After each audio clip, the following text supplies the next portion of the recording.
Generating traffic and sales can be a challenge for online merchants. But selling on the Walmart Marketplace puts your products in front of millions of customers who shop on Walmart.com. And right now, sellers who join Walmart Marketplace can save up to 50% on referral and fulfillment fees for the first 90 days. So get started today. Head over to marketplace.walmart.com/savings. That's marketplace.walmart.com/savings. Welcome to E-Commerce Conversations, a podcast by Practical E-Commerce. What's going on, Internet? Eric Bandholz here, founder of Beardbrand, and we are back with another e-commerce conversation. Oh my God. I've got a dude who flew all the way from Tokyo, Japan, just to appear on this podcast, the founder of the incredible company Minaal. They make...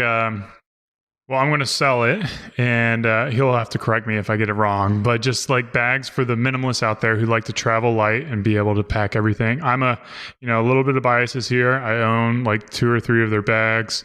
Jimmy's an amazing person, an inspiration to me, and really excited to have him in here. And he's actually from New Zealand, so even though he currently occupies some of his time in Japan, he follows under the perpetual traveler, kind of experiencing the world. So, Jimmy, welcome to the show. Thank you very much. Thanks for having me. Yeah, man. So this podcast is going to be pretty exciting to talk about. We're talking about how to develop and launch products, something that you guys have done a wonderful job with your products, amazing high quality, and wanted to kind of dive in and help people understand like what expectations are for products. But why don't you give us a quick run through of what products you currently offer? Yeah, so we started in 2013 with a carry-on bag, so a single product launch. And we have then moved on. We launched a secondary bag, a more daily bag in 2015, a bunch of accessories. And then just recently, last month actually, introduced another couple of models of bags. So we have a pretty tight product range, but the core of it, the underlying philosophy of it is making sure that you have the right stuff. So it started from a place of minimalism, but I think we got tired of the idea that you should always have less stuff. I don't think it's always about having less stuff. It's about having the right stuff. So the right tools for every situation, and no more than that, but also no less than that. And so for people who need to stay efficient, stay productive on the road specifically, people whose lives are full of movement and creation, that's our core user. That's who we are. And we're continuing to build tools for those people. So I've got the big bag and the little bag. I know you got proper names for them, but the big bag it's crazy because the bag looks so simple, but when you open it up and you dive into all the compartments, it's very complex and very well thought out and a lot of attention to details. Like, how many components go into making that one bag? It's funny that you asked that, because this week I was thinking, man, we could communicate how many individual components go into these bags. The honest answer is I don't know right now. It's obviously on my to-do list, but it's in the hundreds. Our bill of materials is a very long spreadsheet of individual components. And I think what you talk about, the simplicity of the look, was a very intentional thing. I think our product design philosophy is, something that looks incredibly simple or sleek or minimalist in terms of aesthetic, but then packs a real punch internally that gives you the tools you need to move quickly and make stuff. So yeah, there's definitely in the hundreds of components, and they all cause me problems and trouble all the time. So it's like herding cats, Yeah. I'm just going to I'm going to skip the whole design process, which we'll come back to in a little bit, but talk to me about so you've got hundreds of components. Are you managing, let's say, the relationship with the fabric maker or the zipper maker, and then you have a mesh fabric in there, and then you've got your buttons. Are those all different suppliers, or do you go to one individual who handles all that for you? Yeah, so our journey has been, when we first started, we established a relationship with a manufacturer. And then because they had all the existing relationships, they had the existing supply chains, they essentially handled everything. We went to them and said, okay, here's what we want to do. We worked with them on developing and sampling and all that sort of stuff. And they then fanned out and sourced it all. as time's gone on and as our needs have got more complex or specific, or we've wanted to do development with a specific supplier, we've started contacting them directly. So key suppliers where it really matters. There's not that much variation in thread, for example. So we're not going to start a relationship that takes up our bandwidth just with dealing with that sort of stuff. But things like, zipper pullers or fabrics or anything like that, where there's benefit to us having a deeper relationship, that's where we've started to do our own thing. And that does need, it means that you need to have more in-house expertise or resourcing to handle those relationships. But so far it's been worth it. Yeah. So let's go back. Let's assume some of our listeners are completely new to product development. How would they get their start at developing? Is it really kind of like that same pathway that you have, where you find that one company that can kind of do it all, pay a higher price point for it, and then drive the cost down later? Or should they? Yeah. And I would say I don't think it's necessarily about cost. It's more about, for us, it was more about customization in terms of those new relationships. But yeah, it's a $1 million question, right? How to get started. I think my general answer, because it's really hard, I think every case is different, depending on your product, your industry, all that sort of stuff.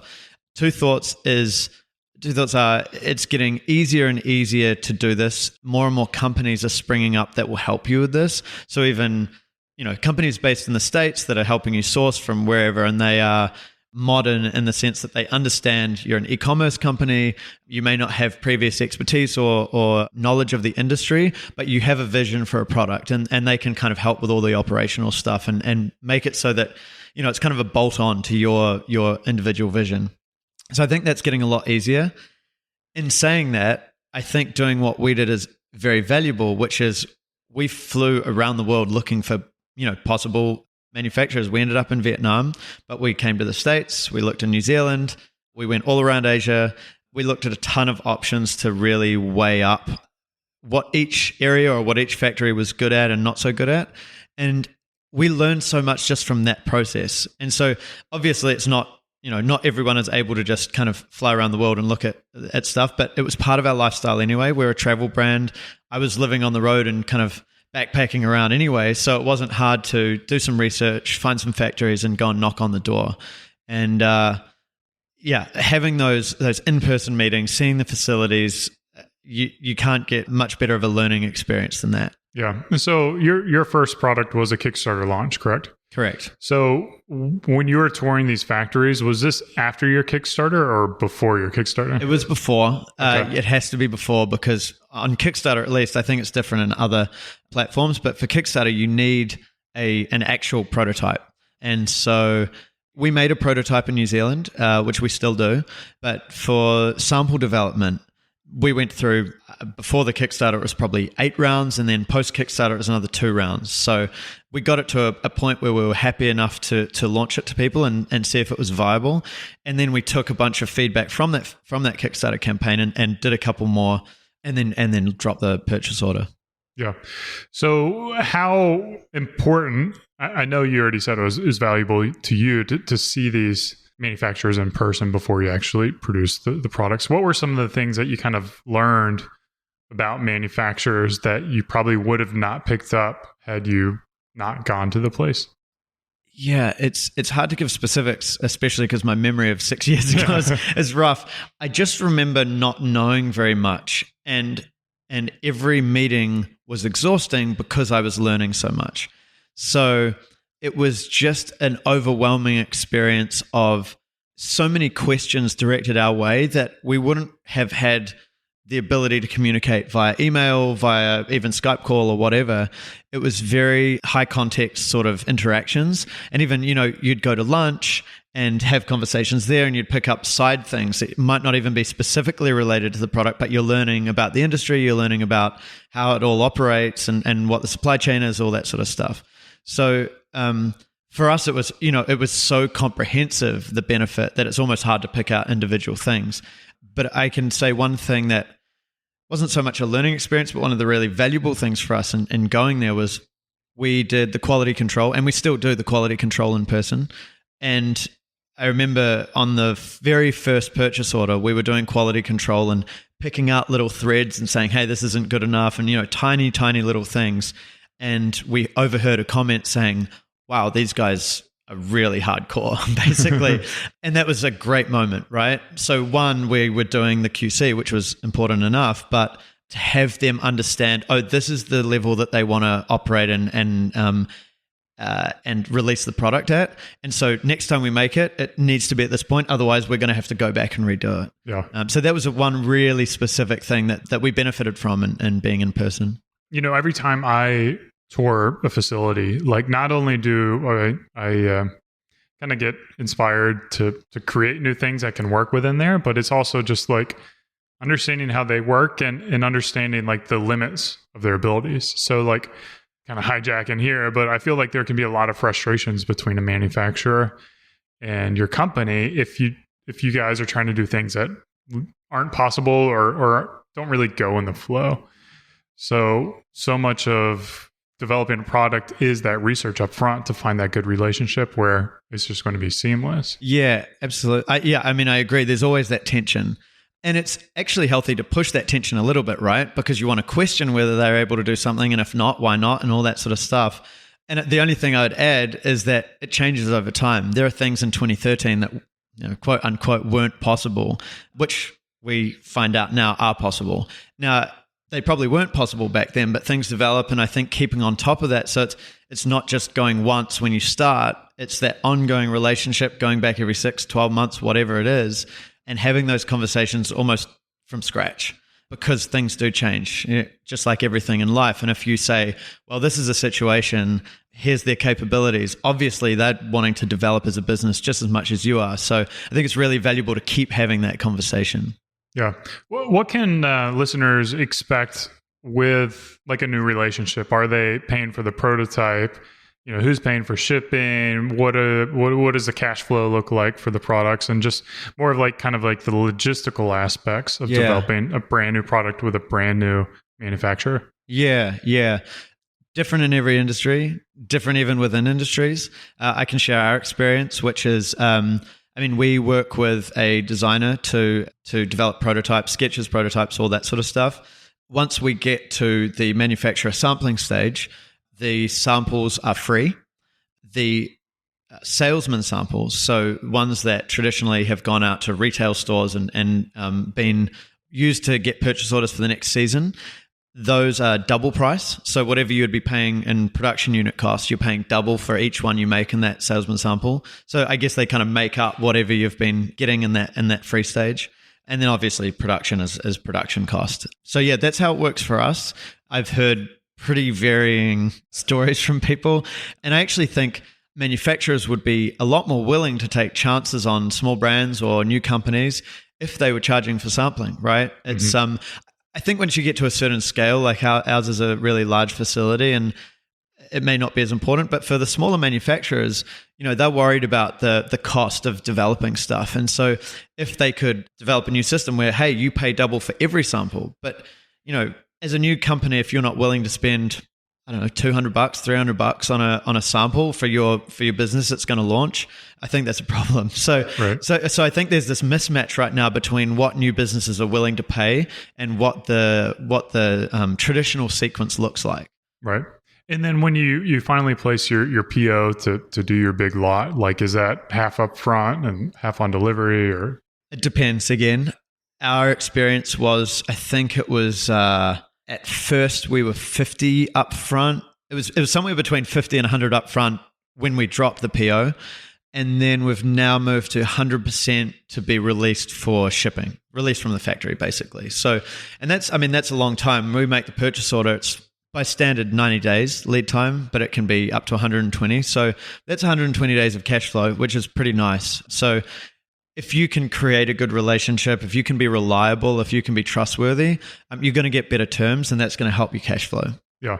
And for you guys, you will do Q&A on the bags before you sign off? Yeah. So there's two forms.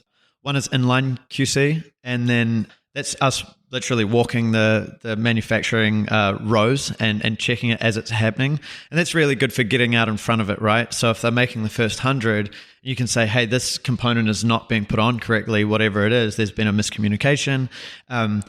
It means you don't get 2,000 units all with the same problem, and you have to either say, okay, well, we're going to ship this, which we generally don't do, or you're going to have to go back and make that again. And no one wants that, right? So if you can get in early and not be a total pain walking amongst people and give really constructive feedback, super valuable. And then there's, say, a week later, there's the opportunity to pick random cartons out of the final packed versions and do spot checks on the whole thing. And that's also very valuable because even if you're doing inline QC, you're not seeing every single unit. So just to see trends and be able to give feedback and continue to improve every PO, yeah, I'd say both phases are equally important. Yeah, I would imagine quality assurance, QC, would be pretty challenging. Do you hire, like, specifically challenging when it comes to like the communication side of things? Are you guys hiring like someone who speaks to Vietnamese to help make sure that everything's translated correctly, or do you just hope that your manufacturer speaks English? Yeah, so for us, they do. We're lucky enough to have an account manager who's pretty bilingual. And so, when we submit specs for the products, for example, one of the days in the lead time window is for her to translate it into Vietnamese, which is kind of a cool process, to be a part of. And we're very close with her and the others at the manufacturer. With our manufacturer, they're very used to dealing with Western brands. They make for all of the biggest brands that you've heard of. And obviously, at that size, you have to be, it's too inefficient to be going back and forth. If you're starting out, if you're at a smaller place, there may be more language difficulties, but you can find, say Vietnam, you can find someone in Ho Chi Minh or Hanoi or wherever you are who'll happily be a translator for you. I'm not going to say it's easy, but it's not like a insurmountable challenge or anything like that. So I don't see, increasingly language is less of an issue as we go on, but it's even now it's, that's not something that should block anyone from going anywhere, basically. Now, when I think of doing like international business or production overseas, the things that I think about are the requirements of essentially producing a container's worth of products. I've kind of seen that time and time again, that the manufacturers only want to deal with that. Is that something that you've run into as well? Actually, no, we're lucky. I hadn't really heard of that. We've been very lucky. We've always been able to do LCL, less than container load. We've filled containers sometimes, but yeah, we work. The manufacturer works directly with the shipping agent, and they just book space in containers. The container stuff may be related to MOQ. It's like, well, that's how they measure we're going to only do it if it's worth putting in a container. For us, the MOQ is a specific amount of units. And so as long as we're doing that, the shipper is happy to take LCL orders. And so there's no issue throughout the chain. Cool. I want to shift it back to your operations and away from their operations and kind of talk about how you guys manage that, like the project management. Do you guys do like a Gantt chart, or like how do you make sure all the deadlines are hit and the projects move forward? And do you have any systems or processes in place for that? We have some, yeah. I'm yet to meet a product business that doesn't think they could do better at managing this. I don't think anyone is like, yeah, we got this completely locked down. We could be much better at it. I think we've got much better at it over time. And especially as, with one product, it's pretty simple. You're dedicated to that one product. And we were like that for 2 years. And that was a helpful way to kind of start out with training wheels almost. Since we got we increased by 7x or 8x the number of products we had to 8 SKUs. And now we've got 10 or 11 or 12 or something. That's obviously a lot more complex. A lot of moving parts. Things are going out of stock at different times. A lot more management involved. So one of the things we did was hire an operations manager. And his role is really just to project out, right? Like, here are our sales in the past year. Here's where we're looking. Here's how much stock we have. Here's when we're going to need to order. Here's how long it's going to take. All that stuff. In terms of specific management, at the moment, it doesn't go too far past an Excel spreadsheet. And obviously, all of the software that we manage inventory with. So we've got a Shopify store. It connects to our warehouses. We kind of know how much we have, and then we use Excel to extrapolate that out to future actions.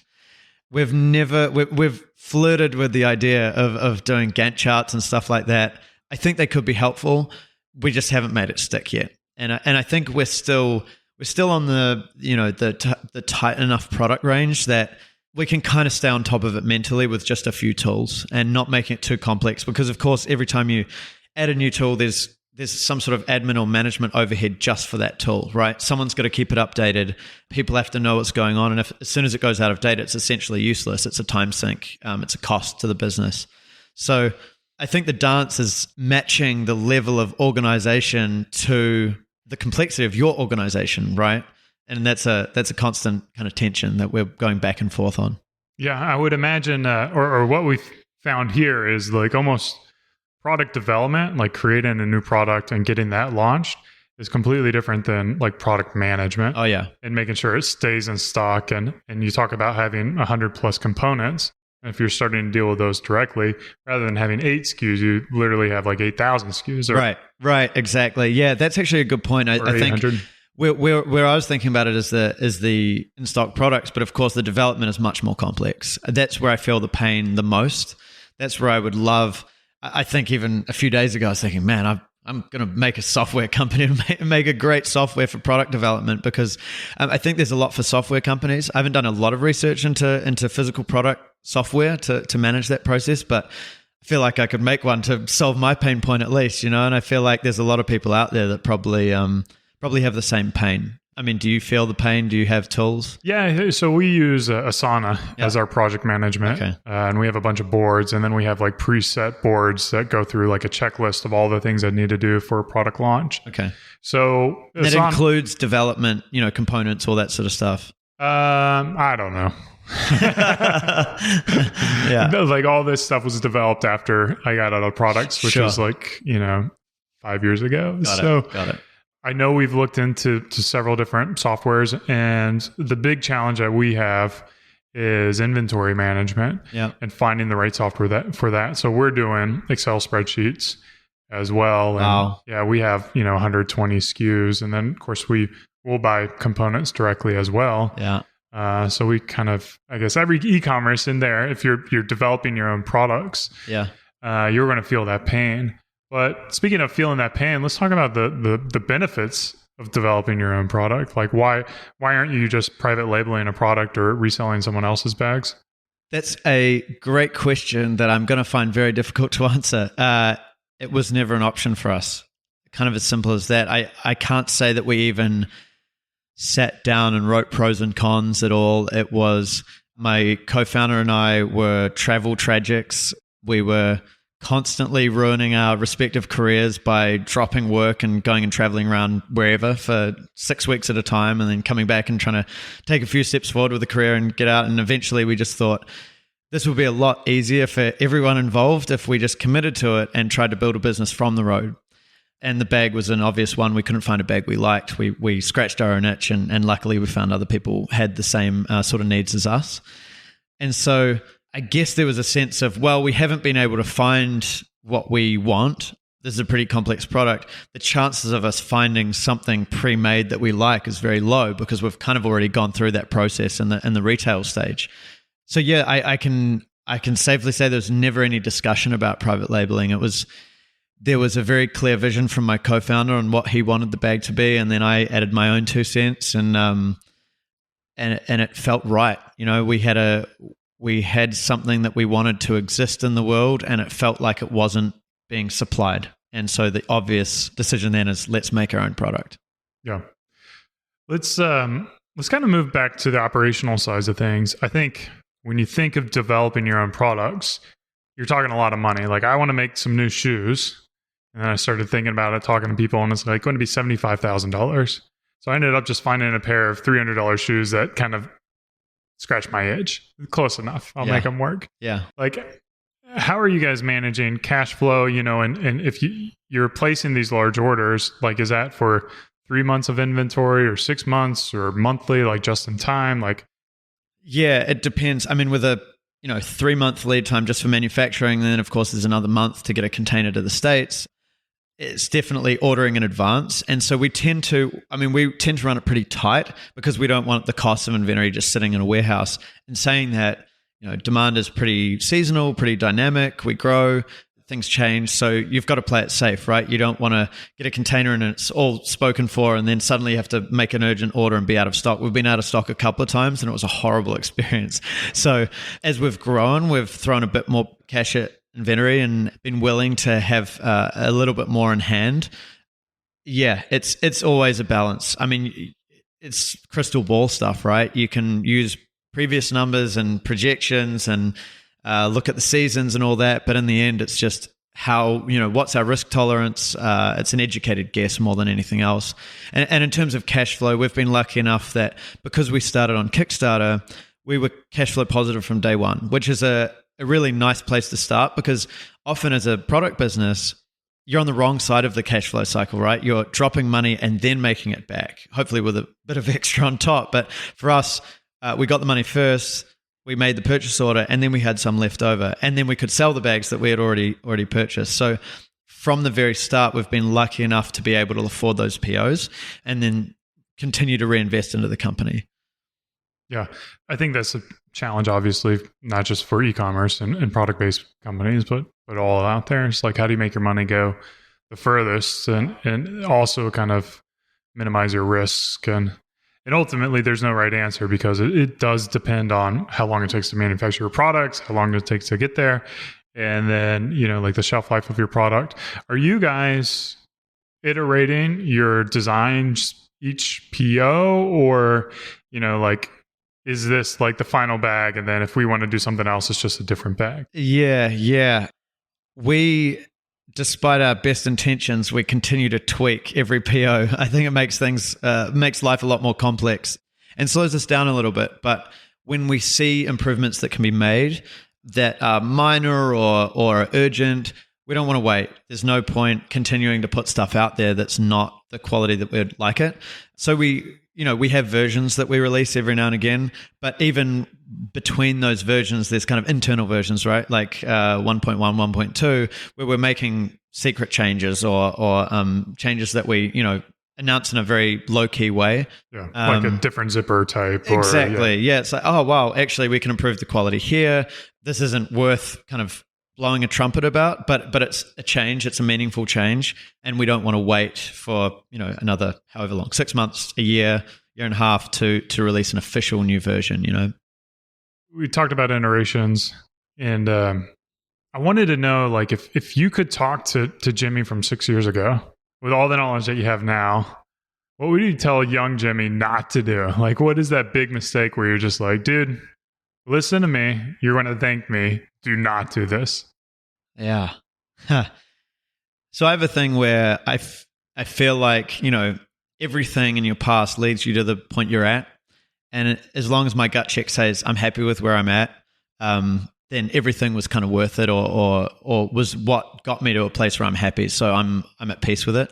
And if I'm not happy, then I have the ability to change it now. So I think all of the journey was worthwhile. I actually think it's maybe a bit out of left field, but I would say don't tie your entire life to this.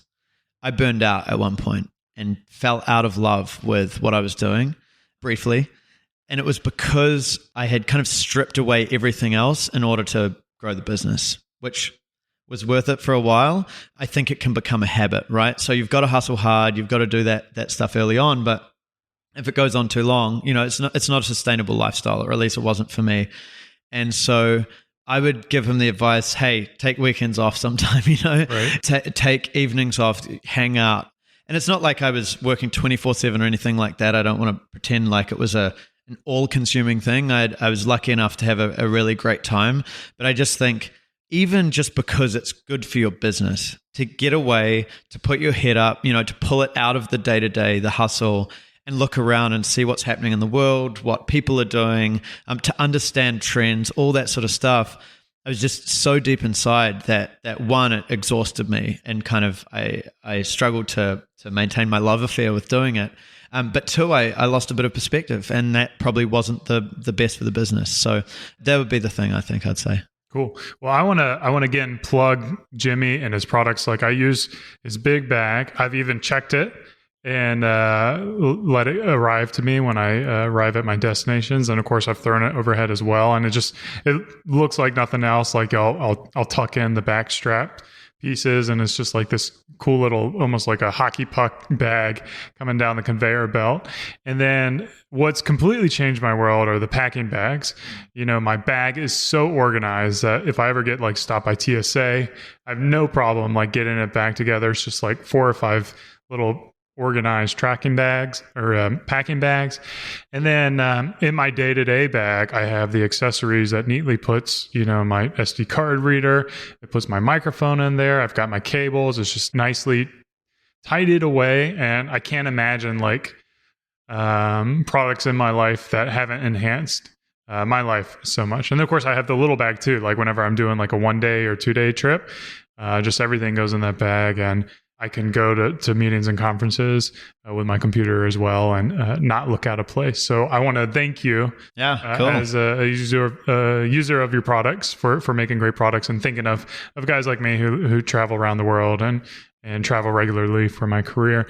After all that hype, where can people find out more about you or Minaal, or if they want to reach out to you, what's the best way to do that? Yeah, really, it's as simple as the website. We right now only sell through the website. How do you spell it? It's www.minaal.com, Minaal. That double A gets tricky for people. So Minaal. And then of course, social media, Instagram, you're all around there. Yeah, all over it. But yeah, certainly check out Minaal. Jimmy's a great guy. His business partner, Doug, also an amazing guy. You guys will be treating yourself if you check them out. As always, this has been another e-commerce conversations put on by Practical E-commerce. Hope you guys were able to take a couple of nuggets away from this. As always, cheers and keep on growing.